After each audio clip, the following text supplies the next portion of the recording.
저는 오늘 에스겔 37장 1절부터 14절까지의 말씀을 통해서 하나님을 위하여 위대한 일을 시도하라 라는 제목으로 하나님 말씀 선포하겠습니다.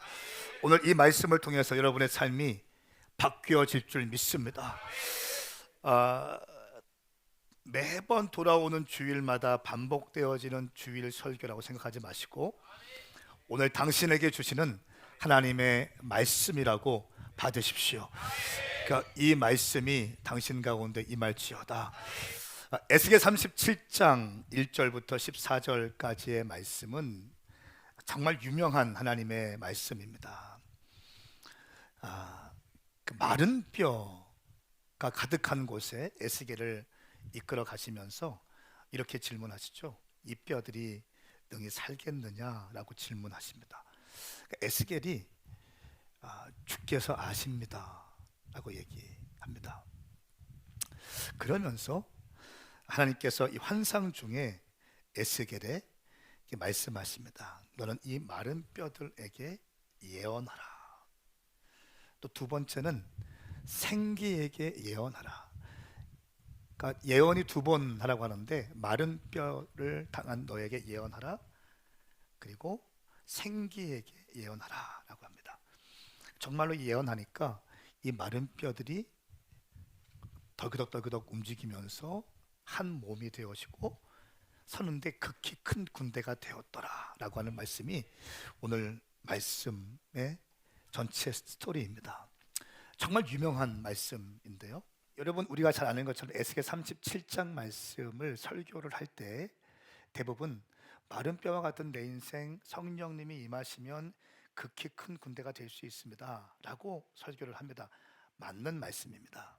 그런데 1차적으로 우리는 텍스트를 좀 심도 있게 봐야 되고요, 또 배경을 정확하게 봐야 되는데 이 에스겔 37장의 마른 뼈가 극히 큰 군대가 될 것이다 라고 하는 메시지는 우리 개인에 대한 메시지이기 전에 1차적으로 완전히 멸망된 상태에 있는 이스라엘 땅을 향한 예언의 메시지입니다. 바벨론 포로로 끌려가 있고 또 아수르에 의해서 완전히 멸망당한 이 북이스라엘과 바벨론에 의해서 멸망당한 남유다, 이 이스라엘 완전히 깨어진 나라, 산산조각난 또 마른 뼈와 같이 그렇게 절망 가운데 있는 이스라엘에게 하나님은 예언하시는 메시지입니다. 37장 말씀은 크게 두 부분으로 기록되어 있는데 오늘 1절부터 14절까지의 말씀은 마른 뼈가 극히 큰 군대가 될 것이다 라고 하면서 지금 이스라엘이 완전히 망했지만 생명력이 없는 완전히 패망한 잿더미 가운데 있는 나라지만 내가 이스라엘을 극히 큰 군대로 만들 것이다 라고 하는 첫 번째 메시지가 있고요, 두 번째는 이 남유다와 북이스라엘이 망했으면서 완전히 나뉘어져 있습니다. 왜냐하면 아수르에 의해서 북이스라엘이 멸망당하면서 완전히 초토화됐습니다. 아수르는 혼혈 정책을 폈기 때문에 북이스라엘의 이 이스라엘 민족의 정체성을 훼손해 버렸습니다. 그래서 이 북이스라엘은 혼혈 정책을 통해서 사마리아인이 등장하게 됩니다. 나중에 보면 어떻게 합니까? 이 이스라엘 백성들, 남유다 백성들이 사마리아인들을 보면 짐승보다 못한 그 민족으로 취급합니다. 원래는 북이스라엘 자기의 한 몸이었는데 이제 아수르의 혼혈 정책에 의해서 이제 혼혈인들이 태어나기 시작하면서 사마리아에 살았거든요. 그러니까 어떻게 하면 갈릴리로 갈 때 그냥 바로 가면 아주 가까운 거리인데 사마리아를 밟지 않기 위해서 삥 돌아가면서 갈릴리로 내려갑니다. 그 정도로 사마리아인들과 함께 말도 섞지 않고요, 밥도 식사 같이 하지 않는 그런 지경까지 이르러 갑니다. 근데 주님께서 이렇게 말씀하시는 거예요. 이 북이스라엘과 남유다가 하나가 되게 하실 것이다. 할렐루야. 이 말씀이 15절부터 마지막 28절까지의 내용입니다. 결국 이 37장, 에스겔 37장의 1차적인 해석은 이스라엘의 회복에 대한 메시지인지 믿습니다. 할렐루야. 자, 마른 뼈와 같은 군대, 큰 군대가 될 것이다. 저는 오늘 이 부분에 대해서 메시지를 포커스하고 싶은데, 물론 1차적인 해석은 이스라엘의 회복과 깨어진 나라 이스라엘이 큰 군대가 될 것이라고 하는 예언적 메시지이지만, 로마서 9장 말씀에 보면 우리가 이제 돌 감람나무였던 우리가 접붙임을 당하게 되죠.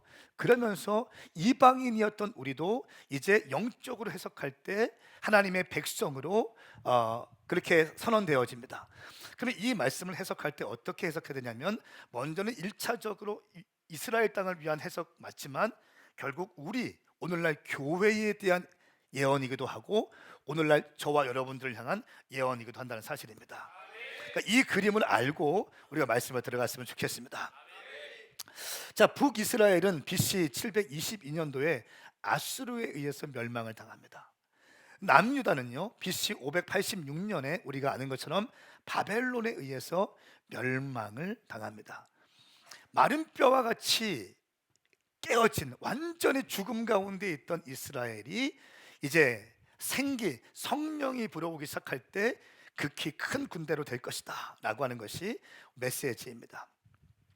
자, 그런데요, 이 말씀을 쭉 우리가 지금 제가 설교를 하고 있는데, 아수르에 의해서 북이스라엘이 멸망하고 바벨론에 의해서 남유다가 멸망합니다. 근데 주님께서는 북이스라엘은 완전히 흩어지게 되었고요, 남유다는 어떻게 되었습니까? 바벨론의 포로로 끌려가서 구약 말씀에 70년이 차면 내가 너희를 돌아가게 할 것이다. 기억나십니까? 바벨론 포로로 이스라엘 백성들이 가했습니다. 다윗과의 언약이 어떻게 된 것입니까? 하나님, 다윗과의 언약, 영원히 나라를 세우겠다고 말씀하시는 그 언약이 주님 왜 우리 가운데 이루어지지 않습니까? 라고 했을 때에 70년이 차면 너희가 돌아오게 될 것이다 라고 하는 예언이 있고요, 그 말씀과 동시에 정말 70년이 되었을 때 고레스 왕에 의해서 바벨론 포로 기환이 선언되어지기 시작하면서 갑자기 바벨론에 묶여있던 포로들이 고토로 돌아오게 되는, 이스라엘로 돌아오게 되는 놀라운 역사를 맞이하게 되죠. 그때 했던 것들이 느헤미야와 에스라와 이런 사람들에 의해서 무너진 성벽이 재건되어지고 스룹바벨에 의해서 스룹바벨 성전이 재건되어지게 됩니다. 그러나 그 시간도 그 거룩하게 다시 성전이 세워졌지만 다시 이스라엘 백성들이 타락하게 되고요, 말라기 시대에 쫙 오기 시작하면서 완전히 종교적인 타락이 진행되어졌습니다. 그러면서 이제 이 중간기 흑암기를 400년 430년 지나면서 신약이 열리는 겁니다. 그러면서 복음서 시대가 열리고요.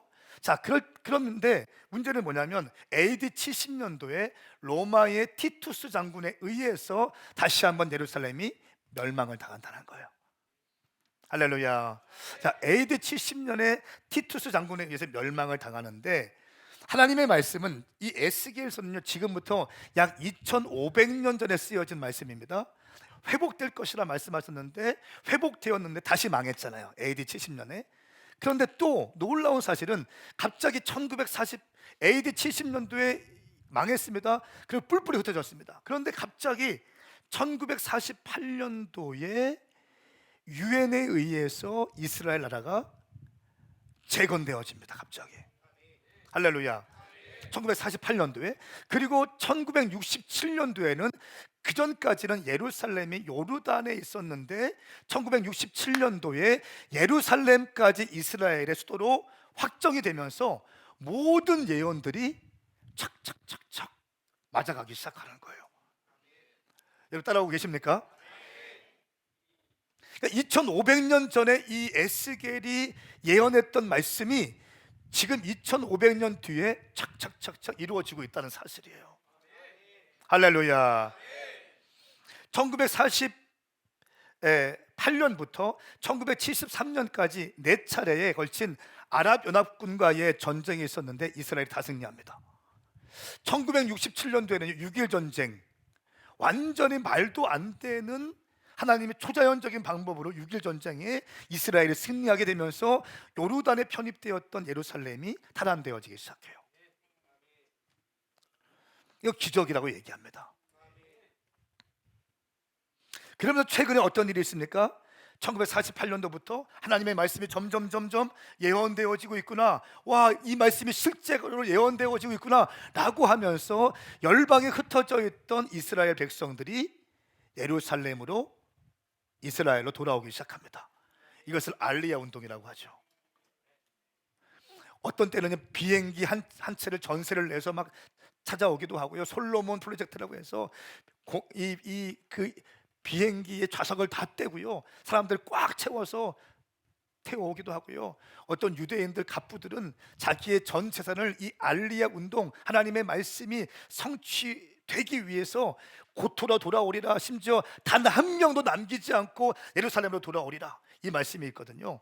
이 말씀대로 실제로 예루살렘에 흩어진 디아스포라들이 알리야하기 위해서 자기의 재정을 깨뜨리는 사람들이 오늘 많이 늘어나고 있습니다. 할렐루야. 하나님의 말씀은 실제로 성취되고 있습니다.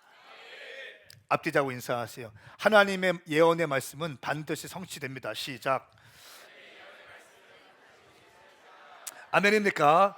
하나님의 말씀에 대한 절대적인 믿음이 있는 성도들이 일어날 수 있기 바랍니다. 이 구약의 말씀이 성취되고 있는 거예요. 지금 우리가 그런 시대에 살고 있습니다. 예수님에 대한 예언, 예수님의 초림, 예수님의 십자가, 예수님의 부활, 예수님의 승천, 이 모든 것이 다 예언이 성취가 됐어요. 그리고 이제 예수님의 재림에 대한 뉴스만, 예수님의 재림에 대한 소식만 이제 아직 성취되지 않고 이제 성취되기 위해서 우리가 기다리고 있는 것입니다. 할렐루야. 믿음이 정말 중요합니다. 신앙생활을 할 때 그냥 교회 다니지 마십시오. 하나님에 대한 절대적인 믿음이 여러분 가운데 부어질지어다. 그러니까 2500년 전에 쓰여진 말씀들이 척척척척 이루어지고 있는 거예요. 지금 우리는 그런 시대에 살고 있습니다. 예수님에 대한 예언 다 성취되어졌고 예수님의 재림만 남겨두고 있는 그 상태. 그러므로 그리스도인들이 깨어나야 되죠. 2500년 전에 기록한 에스겔의 예언이 지금으로부터 70년 전, 약 1948년에 성취가 되고 1967년도에 예루살렘이 탄환되어지고, 이걸 어떤 학자들은 이렇게 얘기하더라고요. 오늘 이 에스겔 말씀 본문을 읽지 않았지만 생기가 들어가기 전에 힘줄이 붙여지고 살이 붙여지고 살까지 붙여질 것이다. 그리고 생기가 들어오면 큰 군대가 될 것이다, 이렇게 말씀하고 있는데, 이 예언의 말씀이 1948년도에 살같이 붙여지게 됐고 힘줄이 붙여지게 되었다라고 해석하는 사람도 있어요. 무리가 있는 해석은 아닙니다. 굉장히 설득력이 있습니다. 그리고 그 땅, 이제 국가의 모습을 딱 갖췄는데 이스라엘 땅 가운데 성령만 들어오면 극히 큰 군대로 세워지는 것입니다. 그렇기 때문에 아모스 9장 말씀에 다윗의 장막이 회복되어질 때 내가 큰 부흥을 줄 것이다, 이 말씀이 연결되어지는 거예요. 왜 그렇습니까? 생기가 불어오기 위해서는 예배가 필요하거든요. 예배가 형식적인 예배가 필요한 것이 아니라 영적인 예배가 풀어지기 시작하고 성령님을 환영할 때 호련히 성령께서 이스라엘 땅을 덮는 거죠. 할렐루야. 이 말씀이 이사야 19장 말씀 23절과 25절 말씀에 또 연결되어지는데, 아수르와 애굽과 이스라엘이 함께 나를 예배할 것이다. 기억나십니까? 이 아수르는 터키와 또 요르단과 또 중동 지역 전체, 레바논 이런 지역을 의미하는 거 아닙니까? 이 터키, 레바논, 요르단 이런 지역, 아수르 지역과 애굽, 이스라엘 지역과 이스라엘이 함께 경배하게 될 것이다. 이것이 마지막 때 큰 그림이라는 거예요. 마지막 때 그 일이 있을 것입니다. 그래서 한때 다윗의 장막을 세우자는 운동들이 많이 일어나게 된 거예요. 기도의 집이 세워나게 되고요. 일각에서는 또 그런 것들을 2단이다 3단이다 신사도다 이렇게 또 하기 시작합니다. 참 안타까운 얘기예요. 사랑하는 여러분, 오늘 에스겔 37장 말씀을 통해서 우리 가운데 큰 믿음이 부어질 줄 믿습니다. 2500년 전에 예언된 말씀이 지금 성취되고 있는 시대를 살고 있습니다. 그럼 우리는 에스겔 예언의 말씀이 우리에게 주는 메시지는 무엇일까요? 첫 번째, 우리의 인생에도 성령이 임하실 때 회복될 수 있다는 것입니다. 사도행전 1장 8절 말씀, 그러나 성령께서 너희에게 오시면 너희가 권능을 받고 예루살렘과 온 유대와 사마리아와 땅끝까지 이르러 내 증인이 될 것이다 말씀하셨습니다. 할렐루야. 성령이 임하며 증인되는 것입니다. 내일부터 인도와 레바논과 터키의 아울리치를 한 50명이 들어갑니다. 한 40명이 들어갑니다. 국내 아울리치 약 30명, 약 70명 정도가 또 이번 주부터 다음 주까지 쫙 흩어집니다. 성령이 임하시면 예루살렘과 온 유대와 사마리아 땅 끝까지 이르러 내 증인되는 것이에요. 할렐루야. 성령 받으면 선교해야 되는 것입니다. 그것이 성경적인 신앙생활의 표본인 줄 믿습니다. 자, 성령님께서 우리 가운데 임하실 때 아까 말씀드린 아모스 9장 11절부터 13절까지 다윗의 무너진 초막을 일으킬 것이고 허물어진 곳을 메울 것이고 무너진 것을 일으켜서 다시 옛날처럼 세울 것이다. 할렐루야. 다윗의 초막, 다윗의 장막을 내가 세울 것이다. 왜 그렇습니까? 다윗의 장막에는 뭐가 있습니까? 다윗의 영이 있는 것이고요, 다윗의 심령이 있습니다. 다윗이 하나님께 원등했던, 주님만을 사모했던 마음이 다윗의 장막에 있었기 때문에 하나님은 다윗의 장막을 그렇게 추억하시고 있는 거예요. 그 미련을 버리지 못하고 있는 거예요. 다시 한번 그 로맨스에 빠지고 싶으신 거예요. 그렇기 때문에 그 장막이 회복되어지면 엄청난 부흥이 아모스 9장 말씀처럼 이루어지게 되는 것입니다.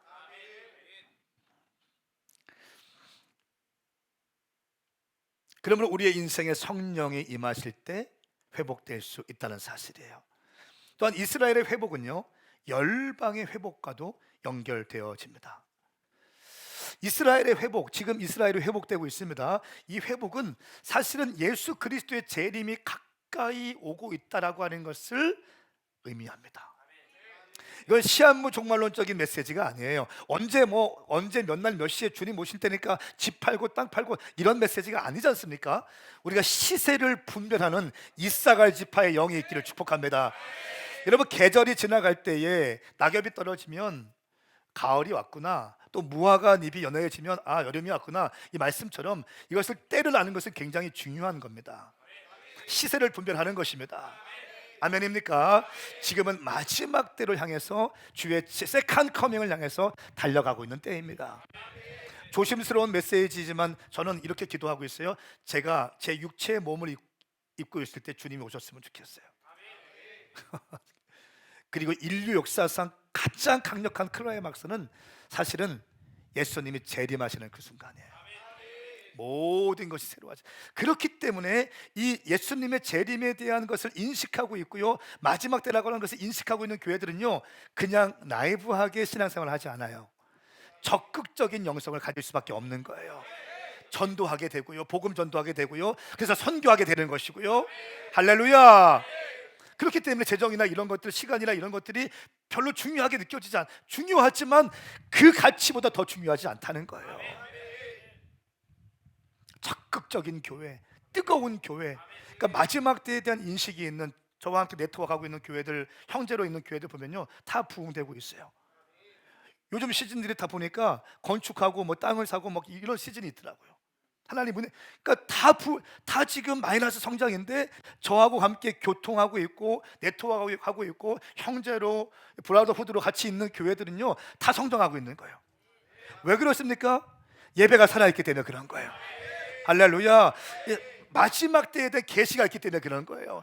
시한부 종말론 이런 게 아니라 깨어서 기도하고, 그렇기 때문에 다시 오실 주님의 길을 예비할 수밖에 없는 것이고, 이 말씀을 말씀대로 선포할 때 성도들의 심령에 막 불이 일어나기 시작하고 헌신자들이 나오기 시작하고 선교에 다녀오면 선교의 영이 부어지게 되는 것이고, 할렐루야. 그러면 잠자고 있던 영성이 깨어나기 시작하는 것이고, 그런 자들이 팍팍팍 일어나기 시작하니까 교회가 부흥될 수밖에 없는 거죠. 굉장히 중요한 메시지를 저는 지금 여러분에게 선포하고 있습니다. 그러므로 그리스도인들은 깨어나서 복음의 일꾼으로 쓰임 받아야 한다는 것입니다. 마태복음 28장 우리가 계속 너무너무 많이 말씀을 증거했죠. 마태복음 28장 18절 20절 말씀 함께 읽겠습니다. 시작. 그때 예수께서 다가오셔서 그들에게 말씀하셨습니다. 하늘과 땅의 모든 권세가 내게 주어졌다. 그러므로 너희는 가서 모든 민족을 제자로 삼아 아버지와 아들과 성령의 이름으로 세례를 주고 내가 너희에게 명령한 모든 것을 그들에게 가르쳐 지키게 하라. 보라, 내가 세상 끝날까지 너희와 항상 함께 있을 것이다. 아멘. 아멘. 지상 대명령입니다. 제가 많이 강조하지만 예수님께서 어떤 교회를 기뻐하실까? 저는 성경적인 답을 정립을 했습니다. 신학적으로도 완전히 디펜스할 수 있는 신학적 논리를 만들어냈는데요. 첫 번째, 지상 대명령에 헌신하는 교회. 주님이 기뻐하십니다. 제자화하고 복음 증거하고 선교하는 교회.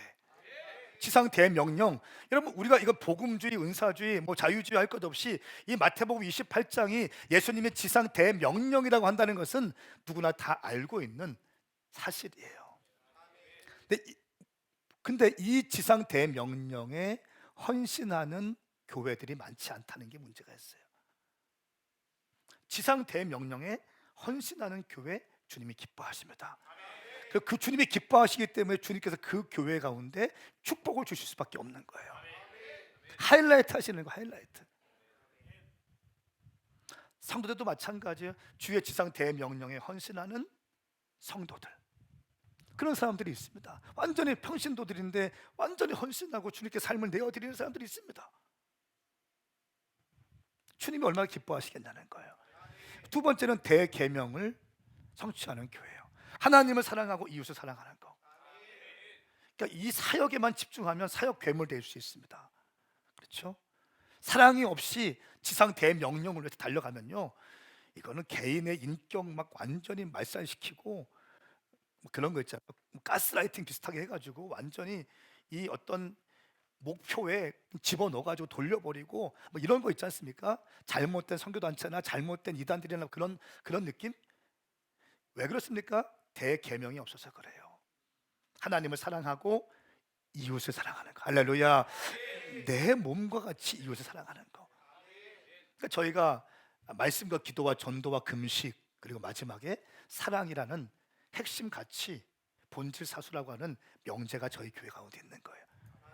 모든 것을 할 때 사랑으로 한다. 할렐루야.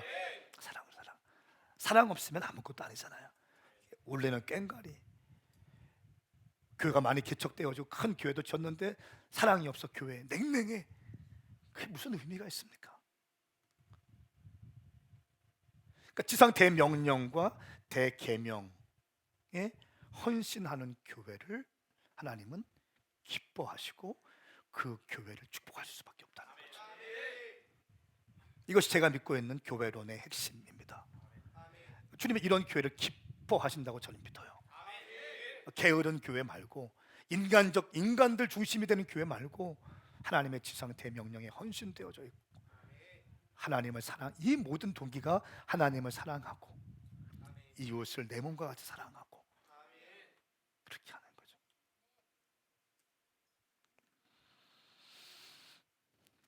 이사야 52장 7절 말씀에 반갑다, 너무나 반갑다, 좋은 소식을 안고 산을 넘어 달려오는 저 발이여, 평화가 이르렀다고 통보하면서 좋은 소식을 들려주는구나. 구원이 이르렀다고 말하면서 시온을 향해 내 하나님이 왕이 되셨다라고 하는구나. 복음을 증거하는 발이 아름답다는 거예요. 여러분, 우리가 진행했던 킹덤 컨퍼런스 통해서 얼마나 많은 교회들이 힘을 얻었습니까? 저의 메시지의 핵심이 뭔지 아세요? 은혜 받은 것으로 불충분하다. 은혜 받은 것을 끝나지면 안 된다. 너희의 교회에 가서 복음의 일꾼 되어야 한다. 이 메시지가 핵심이었어요. 그러니까 우리 교회가 짧은 시간, 우리 킹덤 컨퍼런스 짧은 시간 안에 치고 나갈 수 있는 거예요. 자기의 왕국을 세우려고 하고 막 사람들 빼앗아 막 이렇게 하려고 하면 이거 안 됩니다. 로컬 처치를 철저하게 지역교회를 세워주는 거예요. 지역교회가 힘이 날 수 있도록 킹덤에 왔다 간 성도들이 다시 돌아가면 이 기도의 불이 일어나고 새벽 예배가 불이 일어나고, 그러니까 어려운 시국에서도 킹덤 컨퍼런스가 아주 은혜롭게 활성화되게 많은 사람들이 와서 은혜 받는 컨퍼런스가 되었어요. 어떤 분이 그러더라고요. 이렇게 모이는 데가 한국에 한 두세 군데밖에 없을 것 같다고. 캠프를 다니면서 집회하시는 분이 저희 미팅할 때 하시는 얘기예요. 많이 다녀봤는데 코로나 전에 유명했던 팀들이 다 막 어려워지기 시작했어요. 하나님의 은혜라는 거예요. 은혜. 할렐루야. 그때 대전 제가 성령님의 음성에 순종한다고 했잖아요. 근데 이런 주님께서 너무 부담스러운 감동을 주셨어 저한테. 둘째 날 밤이었는데 여러분 캠프나 컨퍼런스의 꽃이 사실은 야식이거든요. 둘째 날 교회별로 동그랗게 앉아서 먹는 치킨 먹는 맛 이거 기가 막히거든요. 주님께서 훈련을 이렇게 순종을 훈련을 시키라고 하시면서 치킨 먹지 마라. 근데 이미 저녁 집회하기 전에 치킨 다 주문한대요. 나 그거 몰랐어요. 근데 갑자기 집회 끝나기 전에 치킨 먹지 말고 주문한 거 있으면 우리 행정팀에 갖고 와라. 본부 쪽으로 다 갖고 와라. 갖고 왔는데 사진을 보니까 막 치킨들이 쌓여 있어. 근데 그거를 사실은 우리 스태프들 주려고 처음 했는데 또 주님께서 무슨 스태프들을 먹냐. 대전역에 가서 노숙자들 섬기고 그렇게 뭐 경찰서로 섬겨라. 저희가 지금 스태프들이 새벽 3시인가요? 그때까지 대전역에 가서 노숙자들 위해서 기도해주고 치킨을 섬기고 했어요. 여러분 보세요. 근데 이걸 보면서 그 참가했던 한 청년이 저에게 DM을 보냈어요. 아니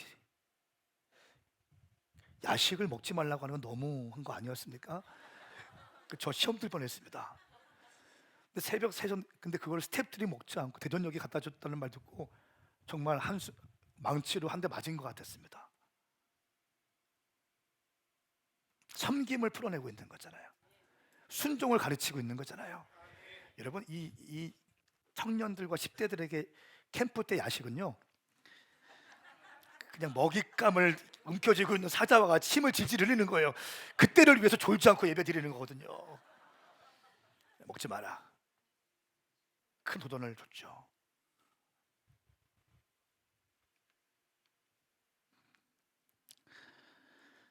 새벽 4시 어떻게 새벽 3시 4시까지 스태프들이 그렇게 피곤한데 또 그렇게 할 수가 있습니까? 정말 멋집니다. 할렐루야. 참 멋지지 않나요? 그래서 제 마음가를 굳혔어. 우리 킹덤은 야식 없다.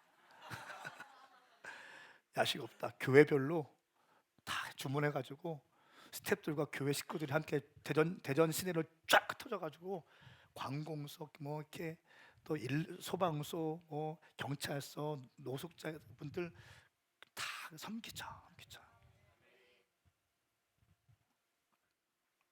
할렐루야. 사랑하는 여러분, 이게 지금 뭐 하는 겁니까? 복음을 증거하기 위해서 나아가는 발이라는 거예요. 할렐루야. 마른 뼈와 같은 우리 인생인데 주님께서 우리에게 성령을 부어주시니까 위대한 일을 시도하게 하십니다. 여러분 우리에게 절대적으로 필요한 것은 하나님의 말씀에 대한 믿음인 줄 믿습니다. 제임스 심슨이라고 하는 한 의사가 있었습니다. 에딘버러 대학교의 과학자이자 외과 의사인 제임스 심슨은요 그 당시만 해도 마취제가 개발되지 않은 상태였습니다. 그래서 환자들 어떤 수술을 할 때 생사를 잘라야 되니까 환자들이 너무 고통스러운 거예요. 어떻게 하면 환자들이 아프지 않게 수술을 할 수 있을까? 말씀을 보던 중에 창세기 2장 21절 22절 말씀을 읽게 되었대요. 이 말씀이 이렇습니다. 여호와 하나님께서 아담을 깊은 잠에 빠지게 하시니 그가 잠들었습니다. 하나님께서 그의 갈비뼈 하나를 취하시고 살로 대신 채우셨습니다. 근데 이 말씀을 보는데 의사였기 때문에 이 말씀이 눈에 확 들어오더래요. 갈비뼈를 떼는 것은 큰 수술인데 어떻게 이렇게 그냥 눈 뜬 다음에 뼈 중에 뼈요 살 중에 살이요 이런 고백을 바로 할 수 있을까? 라고 하는 생각을 의사들은 한다는 거예요. 그러면서 이 말씀을 보면서 큰 영감을 얻게 되고 큰 수술을 받고 있는 사람들이 고통스럽지 않게 수술을 할 수 있는 것이 무엇이 있을까? 라고 연구하기 시작했다는 겁니다. 말씀을 보면서. 그러면서 심슨은 이렇게 기도했대요. 하나님께서 아담을 잠재우듯이 환자를 잠재우고 수술을 할 수 있는 방법을 주님 알게 해주십시오. 이렇게 기도했다는 것입니다. 그 결과 1847년 11월 달에 콜로로포름이라고 하는 마취제를 발견하게 돼요. 1847년도 11월에 콜로로포름이라고 하는 마취제를 발견하게 되고, 그때부터 수술할 때 우리가 마취제를 맞고 수술을 할 수 있게 되는 것입니다. 다 하나님의 말씀을 통해서 영감을 받게 된 것이죠. 말년에 한 제자가 이렇게 물었습니다. 선생님이 지금까지 발견한 것 중에 가장 큰 발견은 무엇입니까? 라고 질문을 했어요. 이 제자는 이렇게 생각했대요. 이 콜로로포름이라고 하는 마취제를 발견한 것이 가장 큰 위대한 발견이지 라고 말씀할 줄 알았는데, 이렇게 얘기를 했다고 합니다. 나의 가장 큰 발견은 내가 큰 죄인이라는 사실과 예수님이 나를 구해주신 구세주라는 사실이지요. 할렐루야. 여러분, 저와 여러분 같은 죄인을 우리 주님께서 건져주셨고, 십자가에서 모든 죄와 죄의 열매를 걸머지고 돌아가셨다는 것입니다. 이 여러분, 하나님의 말씀을 향한 절대적인 믿음으로 이 땅에 새로운 창조물을 만들어내는 위대한 업적을 만들어냈던 의사가 된 것처럼, 여러분, 우리 인생 가운데 하나님의 말씀으로부터 영감을 받아서 이 땅 가운데 위대한 일을 시도할 수 있기를 예수님의 이름으로 축복합니다. 축복합니다. 마른 뼈와 같은 우리가 하나님을 위하여 위대한 일을 시도해야 됩니다. 오늘 말씀은 1차적으로 이스라엘의 회복에 대한 말씀이지만, 로마서 9장에 접붙임 받은 우리가 이제 이방인이 아니라 이제는 하나님의 자녀가 되어서 있기 때문에 하나님의 말씀, 이 말씀이 오늘 우리를 향한 말씀이기도 하다는 것입니다. 자, 오늘 말씀을 한번 읽어보고 싶은데요, 2절부터 3절까지 말씀을 보면 어떤 과정을 통해서 하나님의 마른 뼈가 극히 큰 군대가 되었는지 말씀이 나와 있습니다. 우리 한번 1절부터 3절까지의 말씀을 함께 읽겠습니다. 시작. 그분은 나를 뼈 주위로 지나가게 하셨다. 골짜기 바닥에 뼈가 아주 많았다. 그 뼈들은 매우 말라 있었다. 그분께서 내게 물으셨다. 사람아, 이 뼈들이 살아날 수 있겠느냐? 나는 말했다. 주 여호와여, 주께서 하심이라. 아멘. 아멘. 주 여호와여, 주께서 아십니다. 어떻게 가능한가? 마른 뼈와 같은 우리의 인생, 어떻게 하나님의 위대한 일을 도전할 수 있는가? 첫 번째는요, 하나님의 가능성을 인정하는 거예요. 할렐루야. 하나님은 뭐든지 다 할 수 있습니다. 하나님은 하실 수 있습니다. 이 믿음이 중요하다는 것입니다. 여호와여, 주께서 아십니다. 우리 가정 회복할 수 있습니까? 내 남편 회복시킬 수 있을까요? 예, 주님은 하실 수 있습니다 라고 하는 믿음인 거예요. 여호와에 대한 절대적인 신뢰, 가능성을 신뢰하는 것입니다. 이것이 믿음입니다. 앞뒤자고 인사하세요. 하나님은 다 하실 수 있습니다. 시작. 하나님은 모든 것을 하실 수 있습니다. 하나님에 대한 가능성을 활짝 열어놓는 거예요. 저는 100% 믿습니다. 주님은 다 하실 수 있습니다. 주님은 다 이루어 가실 수 있습니다. 두 번째는 비전을 선포하는, 예언하는 건데요, 두 가지의 예언이 나오는데, 첫 번째는 마른 뼈들에게 예언하라고 말씀하고 있습니다. 너희는 살게 될 것이다 라고 예언하랍니다. 4절부터 7절까지의 말씀 시작. 예언하여라. 그들에게 말하여라. 마른 뼈들아, 여호와의 말씀을 들으라. 이 뼈들에게 주 여호와가 이렇게 말한다. 내가 너희 안에 생기를 들어가게 할 터이니 너희는 살게 될 것이다. 내가 너에게 힘줄을 붙이고 그 위에 살을 붙이고 그 위에 살갗을 덮고는 너희 안에 생기를 불어넣을 것이다. 그러면 너희는 살게 될 것이고 내가 여호와임을 알게 될 것이다. 그리하여 나는 명령받은 대로 예언했다. 그런데 내가 예언을 하자 덜그럭거리는 소리가 나더니 뼈와 뼈가 맞붙여서 뼈들이 함께 모였다. 아멘. 아멘. 첫 번째는 하나님에 대한 가능성을 100% 믿는 겁니다. 아멘. 두 번째는 예언하는데 먼저는 마른 뼈를 향해서 예언하는 겁니다. 내 인생을 향해서 예언하는 겁니다. 마른 뼈와 같은 내 인생아 살아날지어다. 살아날지어다. 마른 뼈와 같은 우리 가정아 살아날지어다. 회복될지어다. 선포하는 것입니다.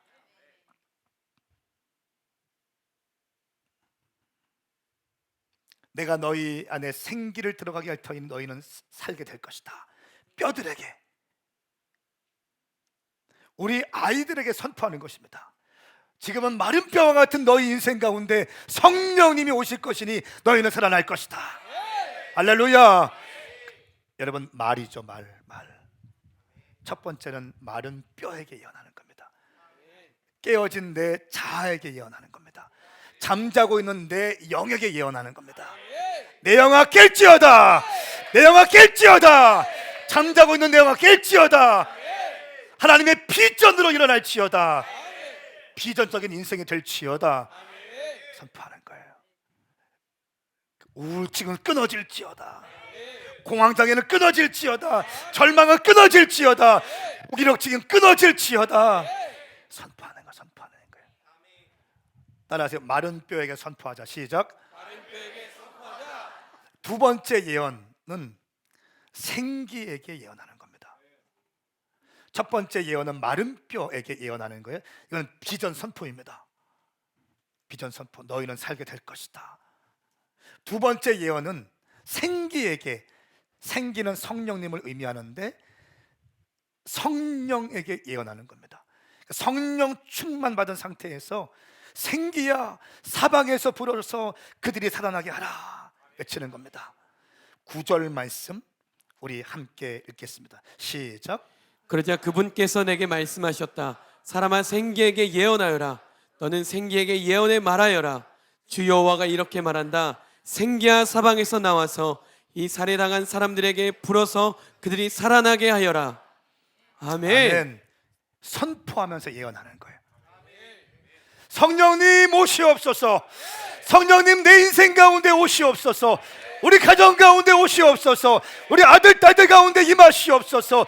내 남편에게 임하시옵소서. 아내에게 임하시옵소서. 우리 교회에게 임하시옵소서. 성령님을 환영하고 성령님을 초청하고 성령님을 모셔드리는 것입니다. 입술로 선포하는 것입니다. 할렐루야. 자, 보세요. 나를 향해서 예언하고 성령을 향해서 예언하고, 성령님 오시옵소서. 성령님 환영합니다.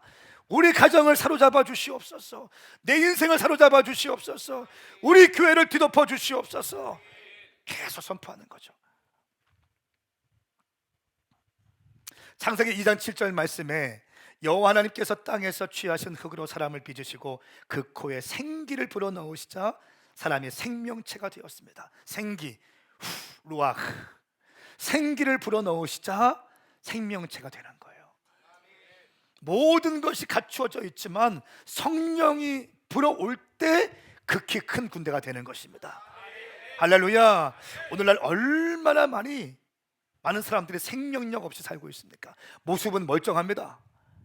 돈도 있어요.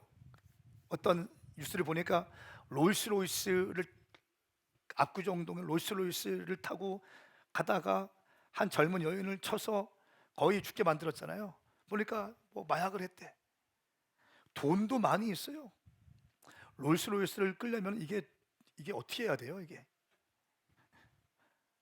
기름값만 해도 막 줄줄줄 흘리고 다니는 걸 거 아니. 엄청나게 돈도 있고 뭐 그래요. 멀쩡하게 생겼습니다. 생명력이 없는 사람들이 얼마나 많습니까? 다 가진 것처럼 보이지만 이 안에는 썩어 있는 사람들이 얼마나 많습니까?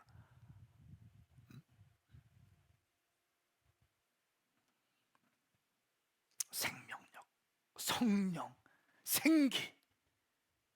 생기야 불어오라. 성령님 오시옵소서. 성령님 환영합니다. 외치시기 바랍니다. 여러분, 결국 무엇입니까? 입술의 선포가 인생을 결정한다는 거예요. 자, 이 말씀은 제가 매주마다 강조하고 또 강조하고 집회 때마다 또 강조하고 강조하는 메시지예요. 말은 영이요 생명인 거예요. 여러분의 입술의 말에 그러므로 부정적인 말을 담지 마십시오. 부정적인 말을 담으면 당신의 인생이 부정적이 되고 회파되고 피폐해진다는 거예요. 점점점 썩어진다는 거, 골마진다는 겁니다. 그런 인생을 살지 말라는 것이에요. 할렐루야. 나를 향해서 예언하고 비전을 선포하는 거예요. 우리 교회를 향해서 비전을 선포하는 거예요. 우리 가정을 향해서 비전을 선포하는, 우리 아들들을 향해서 비전을 선포하는 것입니다. 잘 될 수 있다고, 할 수 있다고, 좋은 일이 있을 거라고, 주님이 행하실 거라고, 괜찮다고, 한 걸음 더 가자고, 우리 주님이 이끌어 주실 거라고 먼저 이렇게 비전을 선포하시고, 그 다음에 성령님 덮어 주시옵소서. 생기어 불어오라, 생기어 불어오라. 사망당한 이 땅에 들어오라. 사방에서 불어와서 극히 큰 군대가 되게 하여 주시옵소서. 할렐루야. 이 모든 것이 뭡니까? 다 말이에요. 말은 영이요 생명이다. 잠언서 6장 2절 말씀에 내가 한 말로 덫에 걸린 것이고 네가 한 말에 스스로 잡히게 되었다. 민수기 14장 28절 말씀에 여호와께서 말씀하신다. 내가 살아있는 한 내가 너희에게 들은 그대로 너희에게 해줄 것이다. 내가 너희에게 들은 그대로 내가 너희에게 해줄 것이다. 여러분이 한 말씀 그대로 하나님은 당신 인생 가운데 그대로 펼쳐지게 할 것입니다. 그러므로 언어 생활을 승리하시기를 축복합니다. 당신의 입술에 쓰레기를 담지 마십시오. 할 수 있다고 얘기하십시오. 비전을 얘기하십시오. 소망을 얘기하십시오. 꿈을 얘기하십시오. 믿음을 얘기하십시오. 하나님의 말씀을 선포하십시오. 할렐루야. 이런 인생 살아야 되는 거예요. 너의 말이 내 귀에 들린 대로 내가 그대로 행한다는 거예요. 앞뒤자고 인사하세요. 그래도 부정적인 말 할래? 시작. 얼른 하세요. 얼른 빨리. 망하는 거예요. 망하는 거. 하나님 말씀이잖아요. 말씀. 그러니까 제가 늘 말씀드리잖아요. 믿음의 사람들 제가 많이 교제하고 있는데 그분들의 공통점은 아주 명쾌합니다. 언어 생활이 다 잡혀 있어요. 부정적인 말을 안 합니다. 감사로 그냥 덮어버려요. 감사. 뭐든지 감사해. 그냥 주님이 하실 거라고 말씀해. 할렐루야. 시편 81편 말씀에 나는 너를 이집트에서 끌어낸 내 하나님 여호와니 입을 크게 벌려라. 그러면 내가 채워주겠다. 이 말씀 믿으시면 두 손 들고 아멘. 번쩍 들고 아멘. 정말 믿습니까? 제발 입을 크게 여십시오. 제발 쪼잔하게 열지 말고 입을 크게 열어. 입을 크게 열어. 크게 그냥 그릇이 커야 돼요. 그릇이 쪼잔해지지 말고 크게 열라. 아멘입니까? 입을 크게 벌려라. 내가 채워줄 것이다. 하나님을 위하여 위대한 일을 여러분 시도하시기 바랍니다. 마른 뼈와 같은 여러분의 인생이라고 할지라도 오늘 영적인 원리를 지금 배우고 있잖아요. 이 말씀 따라서 믿음으로 선포하십시오. 그리고 하나님을 위해서 위대한 일을 시도하시기를 축복합니다. 빌립보서 4장 13절 말씀에 내게 능력 주시는 분 안에서 내가 모든 것을 감당할 수 있습니다. 우리 오메가 교회는 주님이 능력 주시는 거 안에서 모든 것을 감당할 수 있습니다. 우리 오메가 교회 성도들은 능력 주시는 하나님 안에서 모든 것을 감당하실 줄 믿습니다. 여러분들은 반드시 쓰임받게 될 것입니다. 위대한 믿음의 가문이 될 것입니다. 여러분의 자녀들이 잘 될 것입니다. 당신이 상상할 수 없었던 일들이 당신 가정 가운데 이루어질지어다. 지금 좀 어렵다고 낙심하지 마세요. 하나님 말씀을 붙드셔야 됩니다. 하나님 말씀을 의지하셔야 됩니다. 마가복음 9장 20절 말씀에 하실 수 있다면 무슨 말이냐? 믿는 사람에게는 모든 일이 가능하다. 두 손 들고 아멘 하세요. 정말 믿습니까? 할 수 있거든이 무슨 말이냐? 믿는 자에게는 능치 못한 일이 없느니라. 현대 선교의 아버지 또 인도 선교사였던 윌리엄 캐리 성사님에 대한 이야기를 하고 함께 기도했으면 좋겠습니다. 구두 수송공이었던 윌리엄 캐리는 1761년도에 태어났습니다. 그리고 1792년도 약 31살에 영국 침례교 선교사로서 인도에 파송받았는데 그가 가던 날부터 수많은 아픔과 시련이 닥쳐왔어요. 선교지에 도착한 지 2년 만에 5살 된 아들이 천국에 갑니다. 그리고 그의 아내는 정신분열증으로 병원에 입원하게 돼요. 아들은 죽고요. 2년 만에 아들은 죽고 사랑하는 아내는 정신분열증으로 병원에 입원해요. 그리고 그러나 이 어려운 상황 가운데서도 인도를 떠나지 않았습니다. 아들 죽고 와이프가 정신분열증 병원에 입원했는데 인도 땅이 내 사명지, 사역지로 믿고 그래서 사역을 하는 겁니다. 뜨거운 열정으로 매일같이 복음을 전도합니다. 그런데 7년 동안 겨우 한 사람이 개종됐대요. 단 한 명이 개종되고 세례를 받았다는 거예요. 한 명이.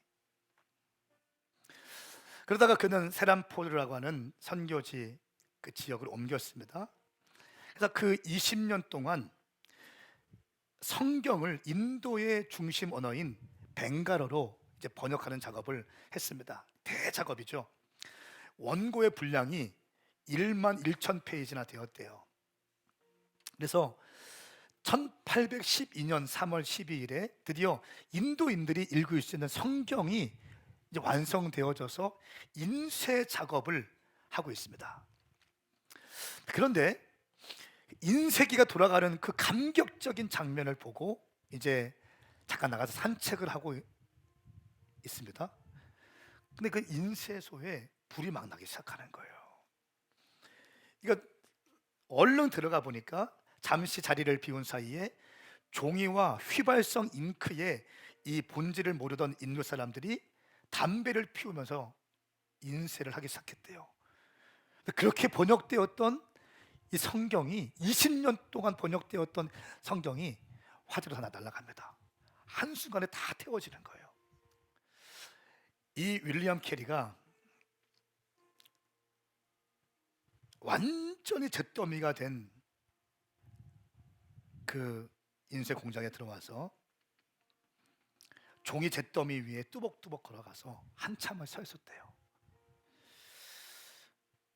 한참의 정막이 흐른 뒤에 윌리엄 캐리가 이렇게 그 잿더미에 무릎을 꿇고 기도를 했다고 합니다. 오 주님, 주님은 저의 20년간의 수고를 거두어 가셨습니다. 여기에는 죄만 깔려 있습니다. 하지만 주님, 저에게 다시 번역할 수 있는 믿음과 인내를 거두어 가지 않으심을 감사합니다. 이 기도를 윌리엄 캐리가 올려드렸다고 합니다. 옆에 서 있던 멍하니 서 있던 선교사 동료에게 이렇게 선언했습니다. 하나님께서는 틀림없이 이 좋지 않은 일을 통해서 우리가 더 아름다운 열매를 맺게 하실 것입니다.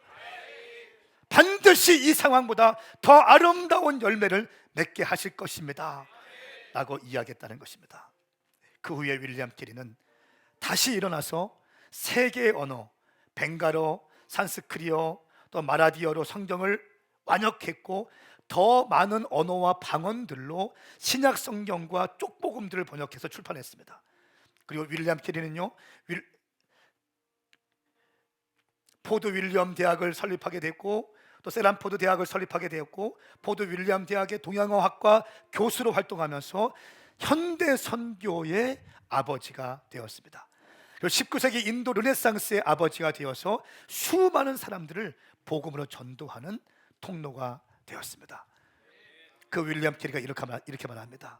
하나님을 위하여 위대한 일을 시도하라. 하나님을 위하여 위대한 일을 시도하라. 사랑하는 여러분, 사랑하는 오메가 교회 성도 여러분, 여러분이 오랜 시간 다해서 준비한 일이 한순간에 물거품이 되어서 낙심에 빠진 분이 계십니까? 우리 다시 힘을 냅시다. 또 나는 마른 뼈와 같은 인생이라고, 우리 가정은 마른 뼈와 같이 깨어진 인생이라고, 우리 남편을 봐도 희망이 없고 아내를 봐도 희망이 없고 우리 자녀들을 볼 때에 속이 부글부글 끓이면서 절망적인 시간들을 보내고 있는 성도님들 계십니까? 마른 뼈와 같은 당신의 인생에 성령이 불어오시면 당신은 극히 큰 군대가 되어서 하나님을 위하여 위대한 일을 감당할 수 있는 줄 믿습니다. 하나님에 대한 가능성을 활짝 열어두십시오. 하나님은 하실 수 있습니다. 하나님은 행하실 것입니다. 하나님은 참 좋으신 하나님이십니다. 그리고 마른 뼈와 같은 내 인생에 명령하십시오. 예언하십시오. 내 영아 깰지어다. 내 영아 일어날지어다. 가정에게 선포하십시오. 자녀에게 선포하십시오. 남편과 아내에게 사업장과 직장에 선포하십시오. 비전을 선포하십시오. 그리고 성령께 생기에게 예언하십시오. 생기야, 사방에서 불어와서 지금 죽임을 당한 마른 뼈에 들어갈지어다. 성령님 오셔서 나를 새롭게 하여 주시옵소서. 성령님 우리 가정을 새롭게 하여 주시옵소서. 할렐루야. 그렇게 될 때 마른 뼈와 같은 우리 인생도 하나님을 위하여 위대한 인생으로 쓰임받게 될 줄 믿습니다. 함께 일어나시겠습니다.